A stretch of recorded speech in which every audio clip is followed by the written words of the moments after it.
Welcome to the Athletic Performance Podcast, a conversation for all things performance related, where we push the boundaries of speed, power, and strength. I'm your host, Ryan Patrick, and we're here to discuss, debate, and enhance athletic development for coaches and athletes alike. Thanks for tuning in, and I hope you enjoy this episode. Today on the podcast, we have Kyle Dobbs. Kyle is the man behind Compound Performance, the Compound Performance Training app, and coaching. He's worked in many different sectors of this industry, from commercial to private to online, and he's a brilliant mind who understands the big picture and connects the dots. I'm very excited for this conversation today with Kyle. Today we discuss Jacksonian dissolution, how stress peels back things to their simplest state, whether it's energy systems, training, or in-game performance. We talk about contemporary movement models and the dogma that entraps many young and ambitious trainers. And finally, we talk about simplifying training so you can measure what matters, cover your big rocks, and get results. Whether you're a Gen Pop client who's looking to be more active or improve your performance, or you're an athlete who wants to reach higher levels, you're going to love this conversation with Kyle. When you finish, make sure to rate and review us with 5 stars. Without further ado, here's Kyle. I'll start by identifying you as like the cult killer. I think that's fair. And I've been down a number of rabbit holes in my life. First one was probably FMS. So I was on the come up in the 2000s. Yeah.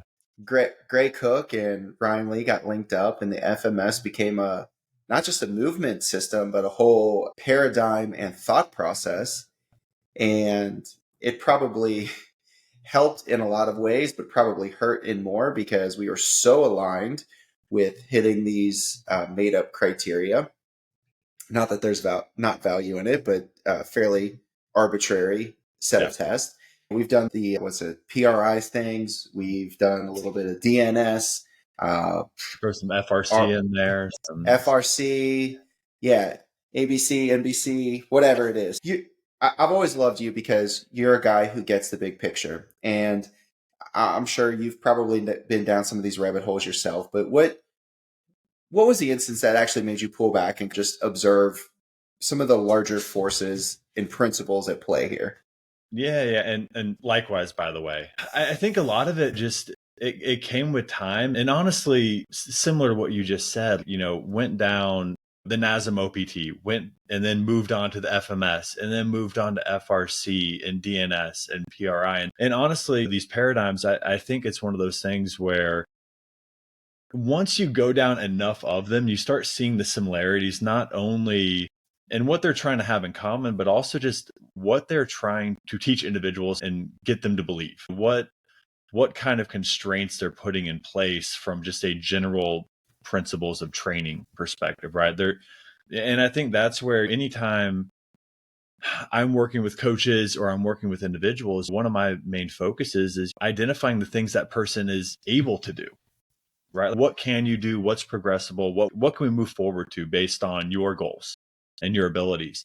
And a lot of those paradigms or a lot of those models are really built around identifying all the limitations and restricting things that might be progressible from a lot of ways. And I think as coaches, especially at a certain level and a certain level of experience, a certain level of honestly giving a fuck for a lot. I don't know if I can swear on this, but you can say it. Okay. Earmuffs for the kids listening. Yeah, exactly. I think for coaches who really care, they're really invested in their craft and they want to grow. And all of these models are really attractive because it's more education. And that's something we're always trying to pursue. And you want to believe that there is like a quote unquote right way to go about working with people. And I think a lot of these companies, organizations, businesses, whatever you want to call them, honestly take advantage of that in a lot of ways. And I think that's something that you have to go through enough of it to start seeing behind the curtain a little bit and the way that they're just operated from a business perspective, right? It's a very clear business model early on where it's like, oh yeah, there's an introduction foundations course, and then there's a level 2 and a level 3 and a level 4. And before you know it, you're talking about molars and dental splints. And we're no longer talking about training in any way. It's like Scientology. Yeah. And you just keep digging further down. And there's a level of self-validation that goes along with that. And I think even confirmation bias and even sunk cost bias, like these are also not cheap, both from a time or financial investment. Coaches spend a lot of money and a lot of time going through these courses. And after you get through 4, 5, 6, 7 of them, the last thing you want to do is turn around and be like, shit, like maybe I was right just training people and moving them through and watching them and cueing them and finding alternative exercises or constraints that allowed them to move through the patterns that I was, looking for all along. And I think that's something that a lot of coaches realize, but they realize it too late, and maybe they're already like too stuck. And for me, it's interesting because my intro into social media really happened when I met you for the first time, when I broke away and started my own business. And I realized I have to market myself. Like for the first time ever, I'm not working in an organization where I've got a client base or I've got a pool of a gym membership that I can go out and get clients, or I'm not in a development role where I'm getting paid a salary to work with coaches and managers and whatever. And I had to go out and build my own business. And I realized social media is free marketing. And I had to bite that bullet and go through it. And at that time, I was deeply ingrained and indoctrinated into one of these systems almost, right? And at the same time, like I'm I'm 6'4", 230 pounds and fairly lean, right? And it's like I was doing so much, I was posting so many of these drills because they were things that I was interested in at the time, that I would get DMs and people would legitimately think I didn't actually train, and that like these drills were the things that were leading to performance or strength or aesthetic or whatever. And I realized I was like, oh shit, like I'm kind of giving people like a false bill of goods here. And I'm kind of like, oh yeah, there's a lot of work that goes on behind some of these more complex drills or more sensation based things.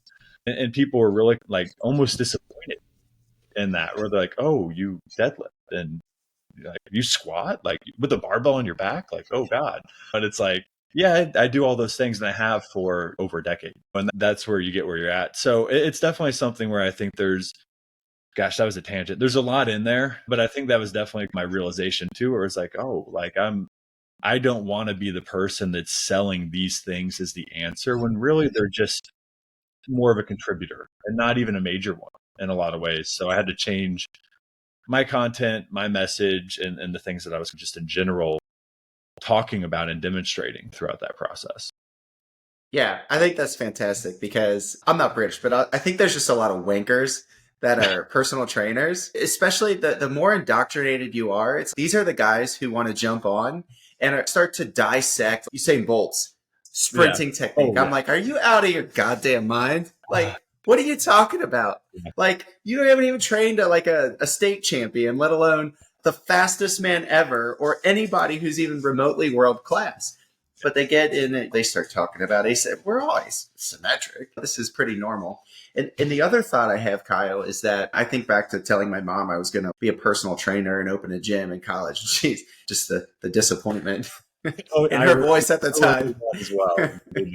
And I have this big brain. I probably should have just gone to med school or something. But part of it is this job is really so easy. It's not that hard to be a coach. But I think there's like a level of pretty high intellect people who are looking for ways to stay intellectually engaged in this field and in this industry. And so you start diving deep in these rabbit holes of neuromuscular function, of biomechanics, of nuance to a level that just ends up confusing people. You know what I mean? And honestly, too, I think there's what you said as far as trying to, again, like stay intellectually engaged. I think that's completely valid.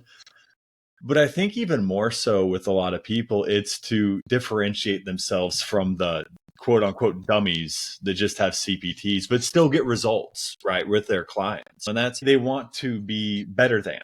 They might get results, the other person might get results, but they want to get the better results, right, or whatever, or have the more scientific way of going about things. And they get into this like pseudo intellectual just drivel, like a lot of the times, right, where it's nuance and it's honestly minutia for most people, right? Like a lot of our people, they don't have complex problems. Like a lot of the people we work with, it's like You look at general population clients in the US and we're talking weight loss and like general strength. If they do have significant movement asymmetries, a lot of that is usually result of being overweight and having a strength deficit in the first place and just being overall sedentary. But getting people moving and a little bit stronger and having them lose a little bit of weight isn't sexy.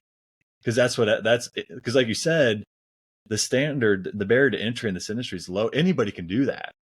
Like that doesn't actually take thousands and thousands and thousands of dollars of Con Ed courses. So I think there's also a level of self-importance that kind of goes within that, and honestly just feeding egos. And that's where I would even say I've been guilty of that throughout my career. As I've gone through these systems, I definitely look down on other coaches that were like just going through 3x10s with their clients and using machines and like doing, and I'm like, got that person on a chest press. Meanwhile, I'm over here in like a 90-90 hook line press and wasn't smart enough to flip that over and be like, it's the same fucking thing.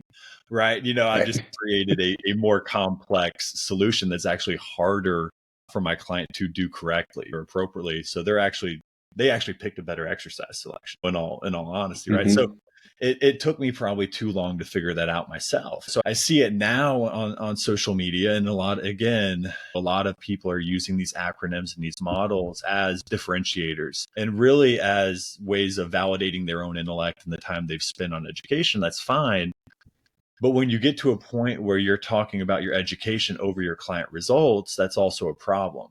And you see a lot of that as well. And that's not even, like you said, getting into the performance realm, where now we have people who are, every time, God forbid a pro athlete gets injured, in a week's worth of posts of how if it's only this person would have done these special exercises or followed these systems, they wouldn't have gotten an Achilles tear or an ACL injury or whatever. And it's just like, we know injuries are multifactorial. We know it has nothing to do with like usually even the movement or the mechanism or the event itself. That's just the straw that broke the camel's back, right? Throughout the whole process. And we're talking about acute load, global load, years of load, general fatigue, acute fatigue, whatever. You've got all these things going on.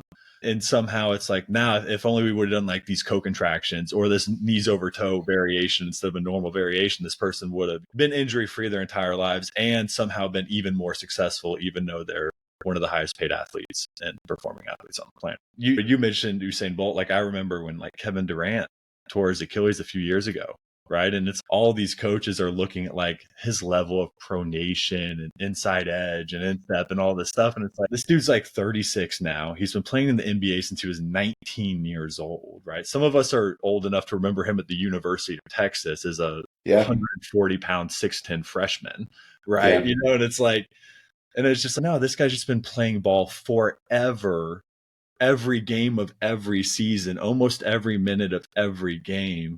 He's also like one of the true lovers of the game who plays all summer. The dude plays in the Rucker leagues.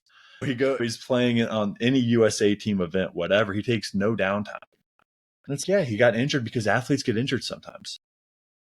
That's just that's what sport is, and that happens, right? So it's so much nonsense, right? So you see it personified with general population clients who have lower back pain and lower back flare-ups. And it's, the guy's 60 pounds overweight and he's front loaded and is pulling him into extension. You can do all the respiration or postural or orientation-based drills you want, and he might feel better while he's laying on the floor. But as soon as he stands up, like, you're not beating gravity. It is what it is. Like, the best thing you can do for this guy is have him lose some weight and get a little bit stronger. And it's just, you see it personified on both ends of the spectrum and everything in between, where it is like this system-based biomechanic issue. And it's like, that's really just the first layer of the puzzle, even though you think it's something super complex. Yeah, people don't understand the nervous system as it relates to biomechanics. It's a complex adaptive system, right? There's so many inputs happening at an autonomic level that we're not even able we don't to even know manage. How this thing works, man. Like it's incredible. Yeah, so you spin around 3 times and then your toe touch gets better, right? So like how, and I get that there's probably foot positions, orientations, whatever you want to call them, that do predispose to higher risk of things. But you've got guys in the speed world talking about inside edge down. You've also got guys talking about inside ankle bone high, which is the complete opposite. You've got guys somewhere in between, and they always want to isolate this one variable and make things complex. And back to your point, when I think of a gen pop, it's like me with accounting. Like, I don't really give a shit about it. I just want my accountant to tell me like what I need to do to get this thing done, right? Trying to explain a double progression to a gen pop client is confusing enough. Yes. Let alone some of these variations that we're using. And for an athlete, like most of them, it's just like, they don't know where their fifth metatarsal is. They like, don't know how to put that in. Ball is life. All the athlete wants, like, is this going to make me dunk? Can I like posterize somebody and get my nuts in his face? Okay, great. Let's do it. That's all they care about. They don't, a lot of times they don't care about that stuff. It's just so crazy to me, this stuff that's out there. And I know you and I, there's probably people that are coming to mind. Maybe we'll name names later, depending on how angry we get. But it's with the number of Achilles tears this year in the NFL, it's every week I'm seeing these guys post a still shot, on a 240 frame per second video of like why this happened. And it's just, it blows my mind. The still shot on videos is my favorite part of the whole game, right? Where it's just, if you can't understand the mechanism through the actual video and understand like where forces are coming from, like how this person's getting, especially in football, like how this person's getting hit sometimes, right? Like what their rate of speed is, like, are they accelerating? Are they decelerating? What is it, right? If you've got to take a still frame to where you can cancel out all that actual noise in the environment that's contributing to this, just so you can show a position, you've got nothing. You literally took away all of the potential causes for this just to isolate it into, he's showing 4 more degrees of ankle eversion and dorsiflexion through this process. And it's just, those are the things that, again, they look really fancy on social media, and it looks like you're actually digging deep, when the reality of it is you're putting more layers on, right? And you're looking at it more superficially than you would be if you were looking at the actual movement, the mechanism, and having a better understanding of, again, that individual and all they've done to get to that point. Years worth of work, right? So prior injury history, whatever. And it's so funny, even you're talking about spinning around and increasing your active toe touch. There's studies out there where they've changed the temperature in the room, like, and increased range of motion and joint mobility. It's like our body picks up on things, like, again, like it's autonomous, like things we're not even aware of at all times. That's what our sensory system is. And it's just to try to explain the central nervous system through an exercise in a vacuum, right? Blows my mind that people think that's like a relevant thing. It's like, again, it's like looking at like a bodyweight squat, knowing that your client will be loaded. There's very little relevance happening there. It's like, again, yeah, you might have some center mass issues in a bodyweight squat, but whatever load we're putting on somebody will become the center mass if it's significant enough. So again, like where we're positioning that, front load, back load, lateral, ipsilateral, contralateral, like all of these things are going to make a huge difference in the movement we actually see, right? And does it even matter anyway, right? And that's a whole nother thing, is we're really talking about assessment-based strategies. When we start talking about the FMS, the FRA, DNS, PRI, whatever, we're looking at assessments. So it's just like, one of the things that I've changed in my training in the last 2 or 3 years is honestly, like, I do a very simple movement screen, basically just to look at, is anything just like really stand out right away, or do I have anything that's painful? Almost going back to the FMS, like, this is a 0, right? Whatever. And then after that, I do a testing block where I have somebody go through a fairly general training program, again, progressive over the 4 weeks, but they go through a testing block where I'm looking at a lot of different patterns. I'm looking at a lot of different ESD work. So they're going through high intensity, moderate glycolytic work, oxidative work, whatever. And we're looking at improvements over time, looking at rate limiters, performance limiters, et cetera. And then I'm getting videos on all of their lifting so that I can actually make recommendations based on training rather than pre-training assessments that I'm probably going to have to go back and review anyway. And that's been a huge just benefit to my clients. It's been a time saver for me throughout that process, especially being completely remote at this point. Mm-hmm.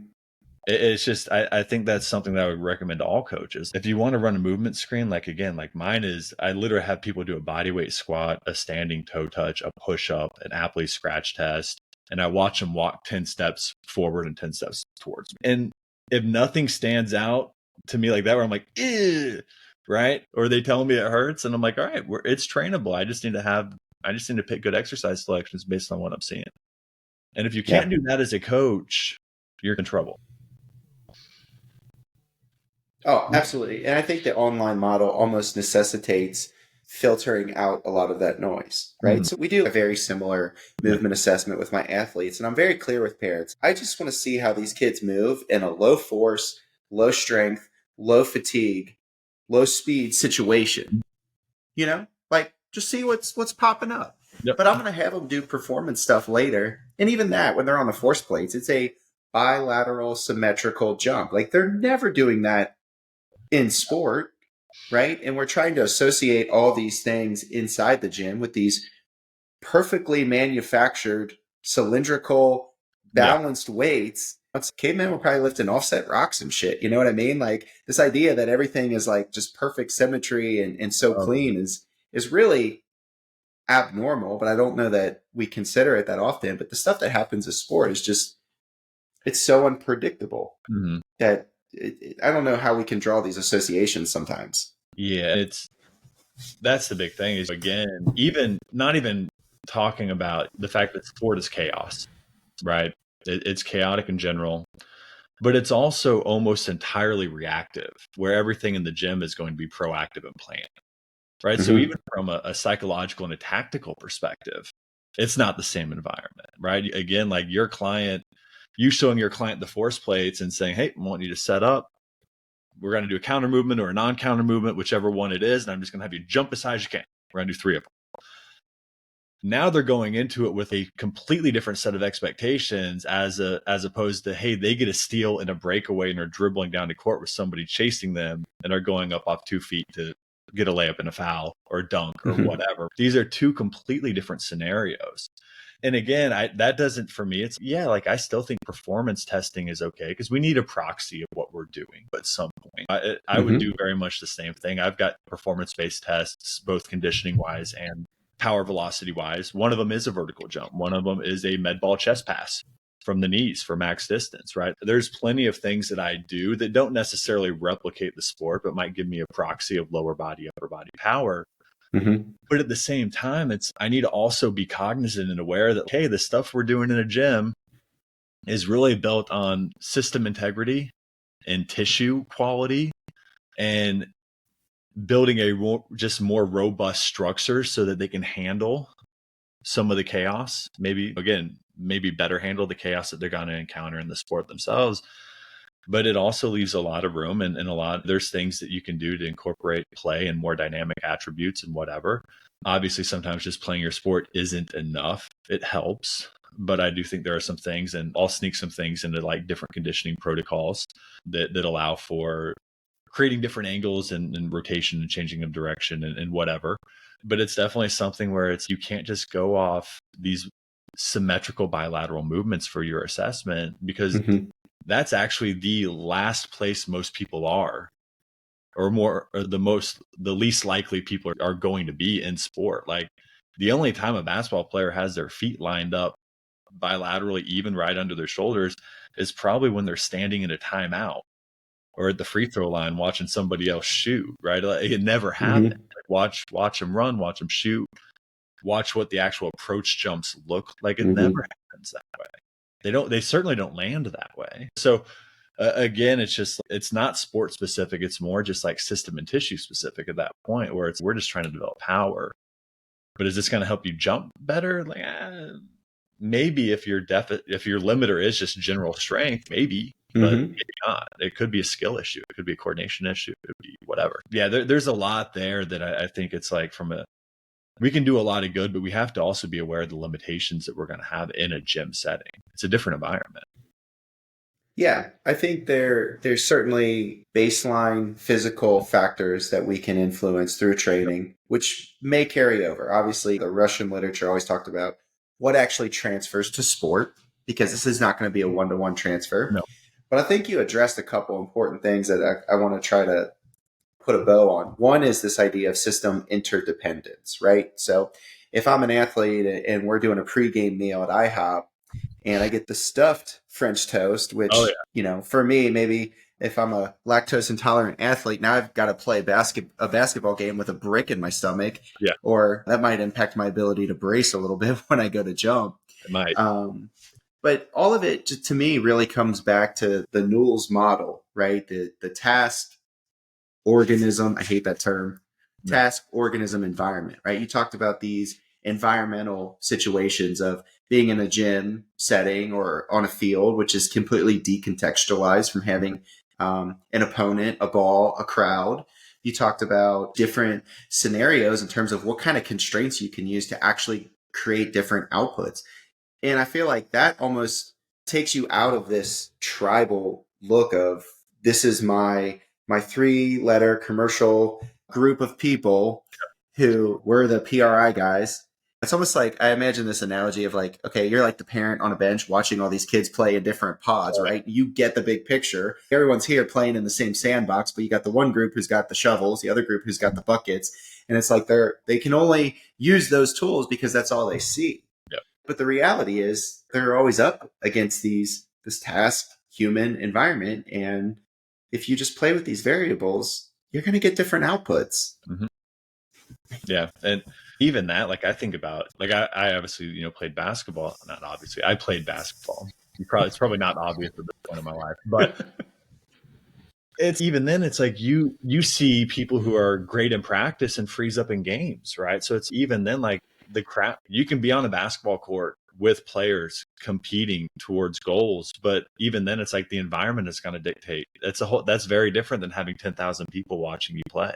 And I think that's something that a lot of coaches in general just don't understand is they're looking at it in the weight room only, but there's so many other layers with this. I was talking to another coach a few years back, and he's in Illinois and coaches in a relatively small town, central Illinois. I think he's outside of Springfield, Illinois. And there's this 2A high school where they win state and everything. And he trains a ton of the athletes. He's got a facility and he works with a lot of them. And we were talking, I was like, how do you know if what you're doing is working? Yeah, it's like, how do you actually know? Like, yeah, we see like weight going up, or we see watts going up, or you've got all the fancy Kaiser equipment and you're watching those numbers go up as well. And he's like, I go to their games and I watch them play. And it was like the most obvious, but like earth-shattering answer, because I was expecting something completely different. He's like, I go to games almost every night. I go to volleyball games. I go to basketball games. I go to track meets. I watch football.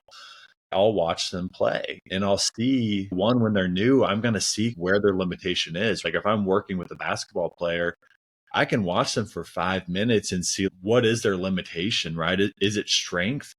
Is it coordination? Is it movement competency and the ability to move lateral and be dynamic? Is it they're gassed after 2 minutes? Like they're just like, they can't compete. It's conditioning. And he's like, or is it like skill acquisition where they lack some of the coordination, and maybe it is basketball court related material. And what I'm doing is just going to be general. And he's like, I can tell that in 5 minutes of watching somebody play, and you could too. And then we'll look at it, we'll train towards those outputs as best as we can, be creative, whatever. And over time, whether that's within a singular season or going from freshman year to senior year or whatever, we can see how they improve. And I think that's where it's just, I was like, shit. It's like we live in this little universe where we think everything we do is so important and the weight room drives all this stuff. And now this is all complementary. Mm-hmm.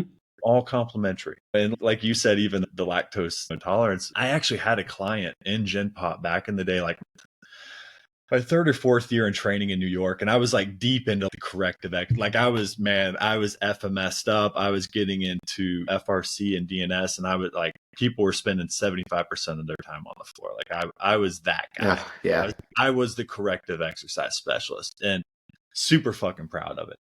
And I had a client come in with back pain. And She's like, yeah, I'm like really sore. I've been sore for a few days, and like everything I do just kind of like is just really irritating and bothering me. And I was like, cool. We'll kind of, regress. I didn't say regress, but I was like, we'll take your sessions down a notch and we'll do some things that hopefully, some bracing work and some oblique work, get your glute medius fired up, all this fancy stuff in her mind. And she comes back like the next Monday and I'm like, how you feeling? Like, how's it? She's like, I feel awesome. I was like, oh, the stuff we did work. She's like, no. She's like, maybe I was just, she's like, I was really constipated. And I'm just like my head was spinning and I'm just like, oh, fuck. Yeah. I mean, that'll do it, like whatever, and I'm just like, she literally feels better because she took a shit for the first time in 5 days. And it had, I'm over here like trying every exercise intervention in the book and thinking I'm so fucking smart and I'm this like master trainer. I had master on the back of my shirt, and I'm like, I'm the fucking guy. This is the best program ever, and wasn't it at all, right? Like not even close. And it's just sometimes you need those reality checks, right? Where you're just like, oh yeah, like, this is just I'm the guy. I'm not the hero in this journey, right? Like I'm helping out. I'm in a support role. We're going to see what happens. Functional bowel movement screen. Exactly. So maybe that's the next one. Maybe somebody will do it. If you can make money off it, somebody's going to do it. It makes a difference. You take a big bolus of protein, like it can be a problem. But flashing back to basketball, one thing I thought about is there was always like a hothead on the team, right? Oh. And it went one of two ways for this guy. Either somebody got him heated and he played out of his mind, or he just completely unraveled. Right? So we have to think about this stuff. But I tell to your guys, like, why just go watch him play? That's clearly the most obvious answer that we should be going with. No. But I tell a lot of parents when they come in now, I'm like, look, I will make you more athletic. You will get faster. You'll get stronger. Your change of direction will improve. I know this. As a result of training, we will do that. But if you don't know how to play your sport, you're just going to be like Forrest Gump.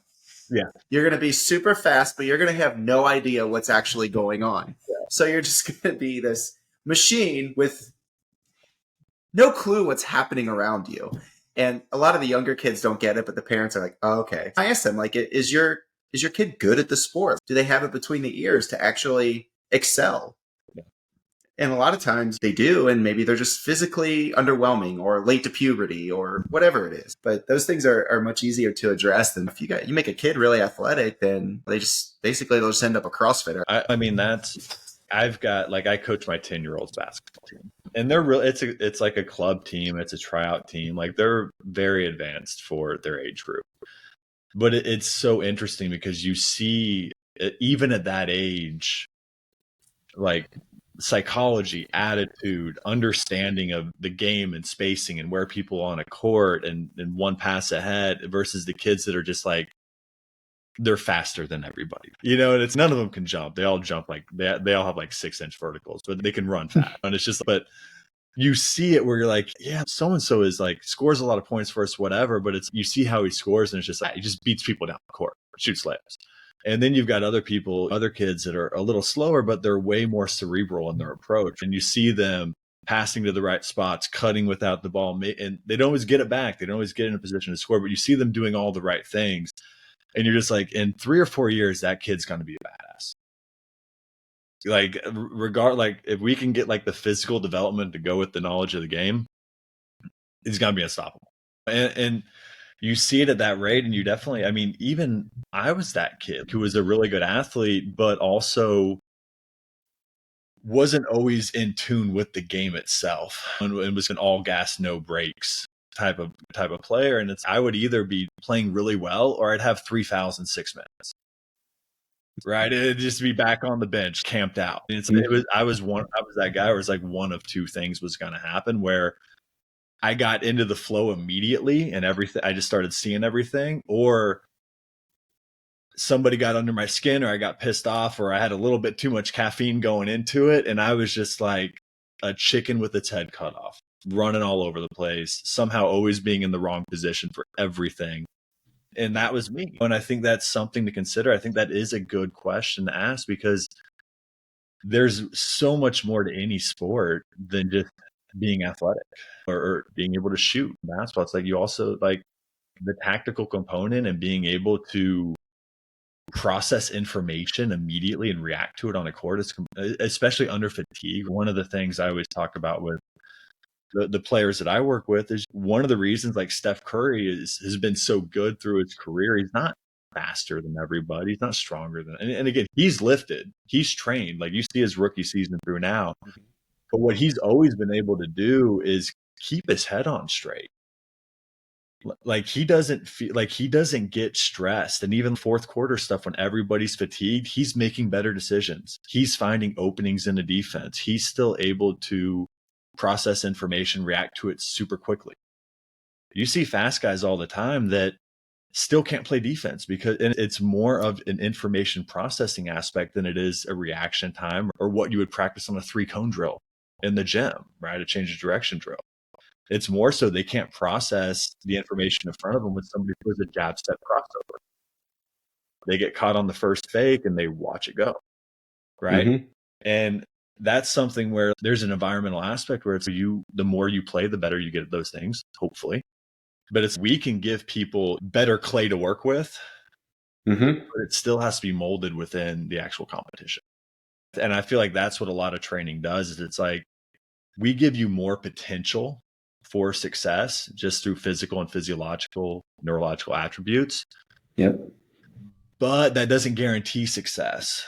We also, like any sport you've ever played, you've also had a guy on your team, I don't care if it was basketball, baseball, football, whatever, who was a freak and not good. Just the same thing in college. We had a guy who was 6'8", 230 pounds, could jump and hit his head on the rim, touch like halfway up the backboard, like standing, and just was so lost in games he couldn't be played. Average 2 points a game. Dude, layup line though, holy shit. Like you've never seen anything like it. But it's just, but you got him in a game and it's like everything, he was like in water. It's like everything was happening twice as fast around him as it was everybody else. He wouldn't be able to even turn around quick enough to do help side defense because he was still so far behind the play. And you're just like, that what happens. Like he had great clay, but he wasn't able to actually apply that to the game itself. Yeah. And it makes sense because he also was a guy who didn't grow up playing. Yeah, there's a lot to be said about repetitions, right? The brain is basically a prediction machine. Exposures.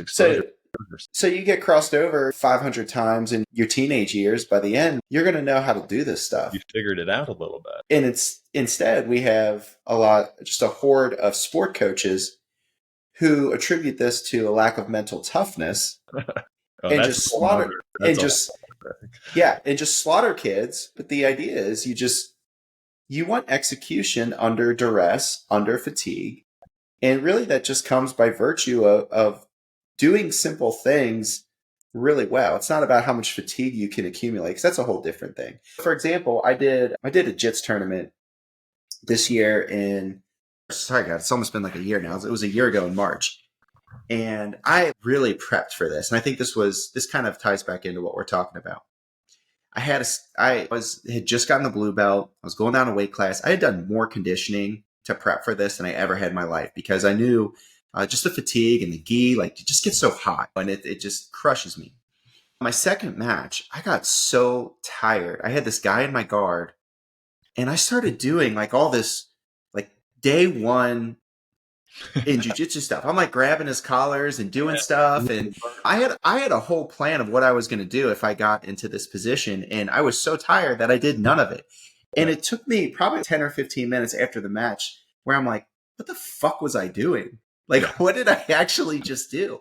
Because I didn't do anything that I had planned. And it really was, I think, a matter of just, I had set my intention. I had studied these moves, but I had practiced enough to just let this stuff be second nature. And I think that's what a lot of guys, what we're alluding to is that some of these things, just when fatigue takes over, if it's not second nature, you don't have the cognitive abilities to process this the same way as when you're fresh. No, you're going to revert back to what your body knows best, right? You know, right. I mean, every time. And it's always funny because I always think back to Pat Davidson, right? And we had a long conversation way back in the day about Jacksonian dissolution, right? Where the polyvagal theory, right? where like patterns are going to just revert back to their least complex form. Would you unpack that a little bit for listeners? Because I know it gets deep. Yeah. So, I mean, the easiest way that I explain it to most people is any system, right? And a system can be an individual organism, or it can be an organization, right? Like from a company perspective, like it can be almost anything. It can be the banking system if we want it to.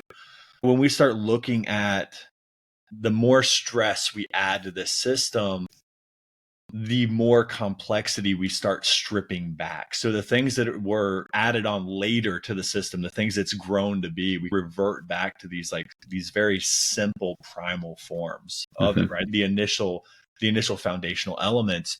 And what you're really looking at is, again, it's almost a homeostatic mechanism, right? Where it's like complexity requires more energy. And if you're already being bombarded with stress, you're losing at that point just resources altogether. So it's like your body's like, oh shit, like we need to start dropping some of this skill acquisition or whatever. Like you said, even some of the things that you learned through gaining a new belt, and you go back to that day one guy who's scared in his gi and trapped. It's like, you see basketball players all the time. It's the same thing. It's like, you've been working on jump shot mechanics. You've been working on your left hand. You've been working on new plays to run, right? To counter different zone schemes or whatever. And you see these things fall apart as teams get tired or as teams get stressed, right?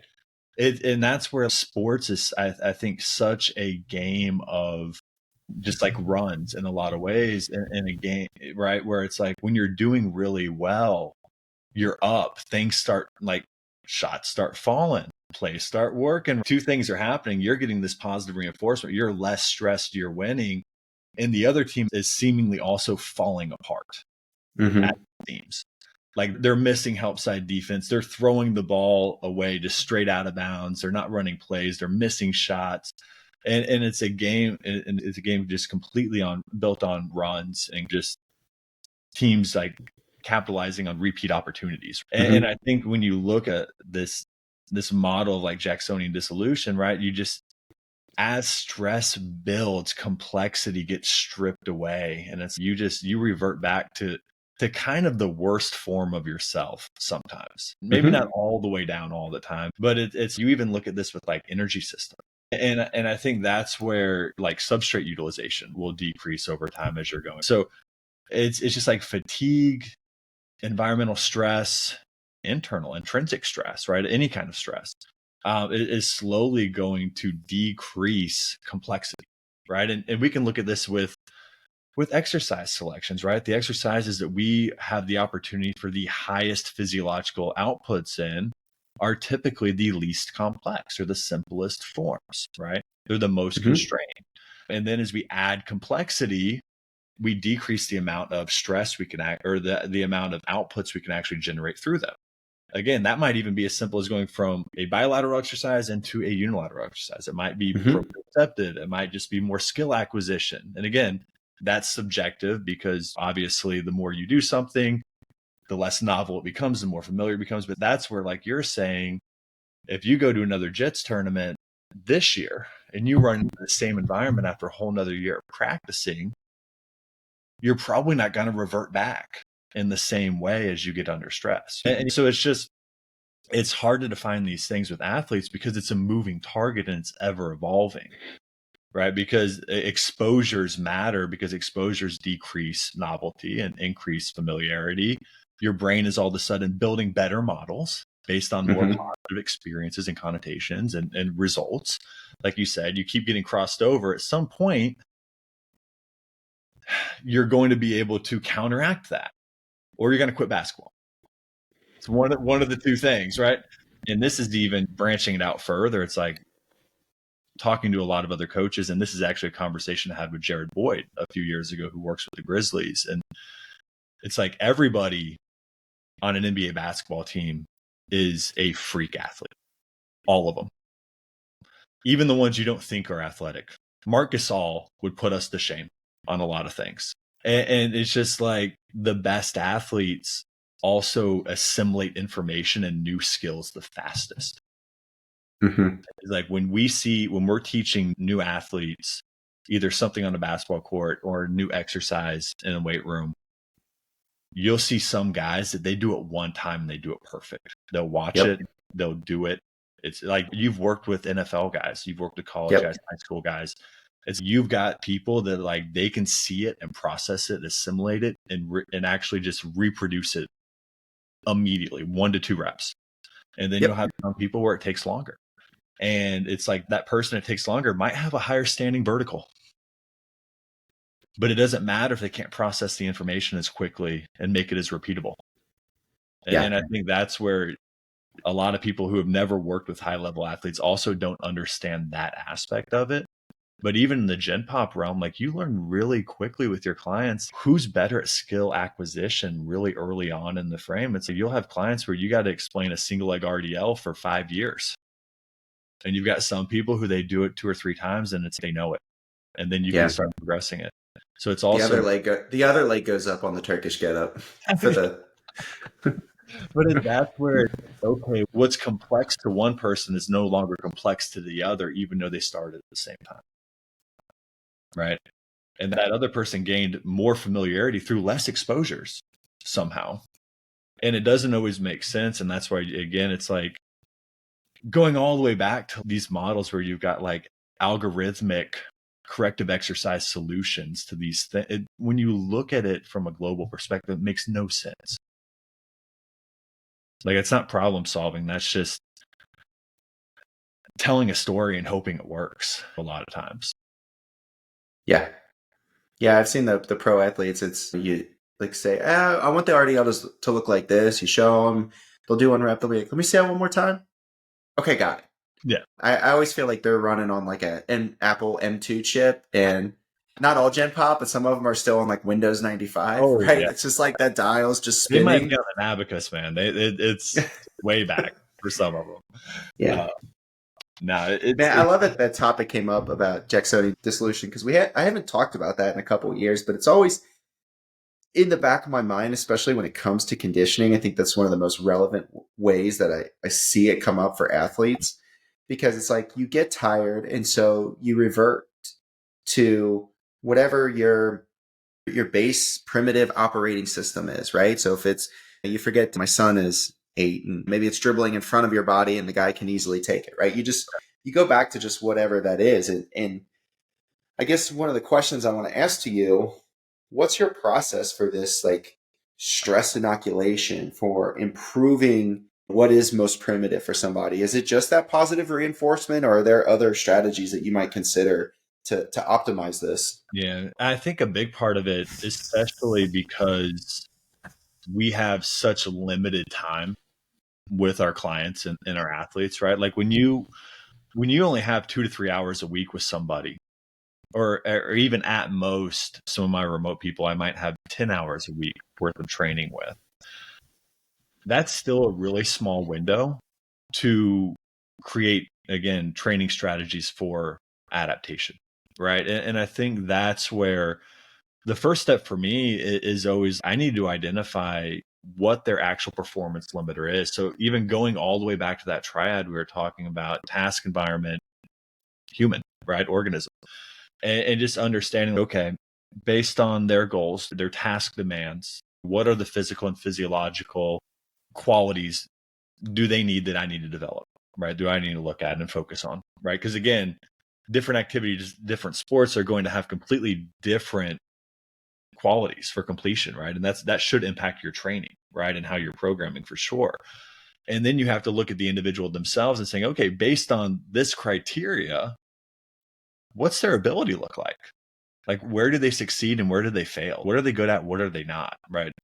What's actually holding them back from being more successful within this realm, right? And from there, again, it's you can look at it pretty broadly and then dial in as you're training. Is it strength? Is it conditioning? Is it tolerance? Is it capacity? Is it coordination? Is it skill acquisition, right? It could be a lot of other things, could be combinations of. And that, again, tells me at that point, that's where I want to focus my training. And this is even something like I had a conversation with, we're doing a seminar here at the Soho Strength Lab here pretty soon. And Ryan Hopkins has worked with Derek Hansen, who worked with Francis forever. And they're big promoters of the high-low model, right? Obviously. And it's like that developed for sprinters. My field sport athletes and core sport athletes spend a lot of time in the middle, right? The majority of their competition sometimes in the middle, right? So it's like I have to train within glycolytic thresholds, right? I have to build the ability to buffer, right? And tolerate some of the stress and be able to perform within it, increase outputs within those time windows, right? Or within those heart rates or whatever. So like for me, it's like, okay, can I figure out like how many exposures throughout the week from a conditioning perspective can I give this person within this realm, right? Can I change time durations? Can I change intended outputs per time duration? Can I decrease rest time? Like I can fluctuate through those things, see how they react, and then progress it, right? Because I might have somebody who has a really, really poor just acute threshold, right? Where it's literally looking at within a time duration, they're just not able to perform at high outputs there. So, okay, I'm going to keep the time duration static. I'm going to try to increase outputs over time. Probably going to maintain my rest intervals as well, or even auto-regulate their rest early on rather than try to actually plan it. For somebody who has repeatability, at that point, I can add more global volume through very constrained times. And then for somebody who has, again, more like specific just threshold issues, I can increase time of intervals, right? So like one of the tests that I'll do really early on that I actually got from Evan Icon was basically like a glycolytic power test. And it's 5 minutes. And it sucks to do, but it'll give you a lot of answers really early on, right? You warm up, you whatever, you don't pre-fatigue, but you warm up, you hop on an assault bike and you go max watts for 10 seconds. So say you get 100 watts in that 10-second range, like that's where you peak at. You're going to rest for the remainder of the 2 minutes. So you got basically a 145, 150 rest. And then you're going to pedal at 40% of that for as long as you can, which 40% doesn't sound like a lot, but you look at it from that perspective and you're like, oh, like that's 600 watts for as long as I can go. And it gets really crappy really fast. So when I'm looking at that, basically my time ranges are like a fairly conditioned intermediate athlete can maintain that for a minute. 90 seconds means you're like fairly advanced. If you're over 2 minutes, that means your upper end power is your deficit. Right. And that's where, again, it doesn't hold true for everybody, but I've ran this now on quite a few people and it's a pretty good representation. And that's the feedback I got from him as well. So that's an easy test. And then at that point, I can create better training strategies built off of that, where it's okay, if you do 1,000 watts and you do 400 watts for 4 minutes, like we need to be able to produce more force, right? We need more power. We need to be able to ramp up and accelerate faster and actually get a higher peak for that. Like your capacity is fine because your ceiling is super low. Cool, easy. I know what to train for at that point. If you've got a pretty high ceiling and you only lasted 30 seconds, okay, same thing. Like we need to build capacity within that range, but I can lay off the upper end stuff for you. Like, again, I know where to bias my training. And again, it's never black and white. That doesn't mean we're not going to do any power work. It just means if I'm doing a concurrent program, you're going to have more glyco work within that week than you do high stem work, right? Like you're going to have a little differential where I might only do high stem work with you every 2 weeks. And I might even just alternate that with an oxidative recovery day because the glyco stuff is going to be more stressful, just systemically for most people, right? Like that intensity volume kind of X relationship from systemic stress perspective has a bell curve over the top of it, right? Where like that moderate stem is actually usually the least recoverable for a lot of my athletes. So I've got to work that around strength training, but that might bias to where my conditioning work goes in that instance. Yeah, it's that hellish middle zone, right? Nobody wants the middle. And again, that's why Charlie, way back in the day, working with sprinters who, for most of them, never competed longer than 11 seconds, he didn't want the overly fatiguing stuff because it didn't actually improve the high-end stuff. It just unnecessarily fatigued his athletes based on what their demands were. So everything was specific specific training or specific recovery, low, slow oxidative work. The glycolytic didn't benefit him But we know that basketball players aren't sprinters. Most of my guys, like, they cover a full court basketball court in 3 seconds, 3.5, 4 seconds. And But they they're never doing it do that 30 times in a row, right? Yeah. So it's a whole lot of sub-maximal work because they're reacting to 9 other guys on a court where the ball is whatever. They have to have short bursts of speed, first steps, whatever. But they're very rarely actually sprinting baseline to baseline. So even like on a fast break or something like that, if you've got the ball, you're not running all out unless you're John Wall back in the day. Maybe if you're chasing on defense, but even at that, like, you might be running for 2 seconds. So you're definitely not sprinting for 10, you'll run into a wall. So there's definitely something where, like, when I'm looking at that for my sport demands, it's like that middle range is where I actually need people to be, because when I look at TV timeouts, stoppages, and play, like, I'm really looking at guys that need to be able to perform at a pretty high level for 2 to 3 minute intervals. So I have to train that. I can't just do oxidative work and high stem work. I can't do a high-low model because they actually need the other thing.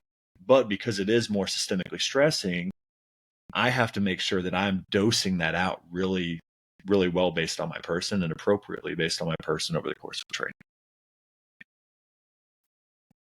Yep. I love this look because, again, it steps back from just getting caught in the weeds or being even biblical about the high-low model and just understanding the needs of the athlete in front of you. Having something to test, right? There's probably more, you could use a moxie or a number of other things to get down to the nitty-gritty of the physiology that's happening. But we're just looking at what is the output of all these systems combined giving us? And then how can we train this in a way that's useful for the athlete, not overly complex, and gets them closer to their goals? Yeah. Seems pretty simple. I think that's where we've been buddies for a long time, and I have so much appreciation for just your ability to step back and just assess the lay of the land and make sense of it when other people have almost a magnetic force to make it more complex. You just simplify it and give really practical instruction. So I think this is definitely useful for a lot of athletes. I appreciate that. Yeah, that's definitely something that, again, it's taken time. It's taken a lot of time to get to that point, and I wish I'd gotten there faster, for sure. But that is something I did learn early on. I started my career in Gen Pop, right, where I was in the middle of New York working with very stressed individuals, had very little training time, and were very, for the most part, deconditioned.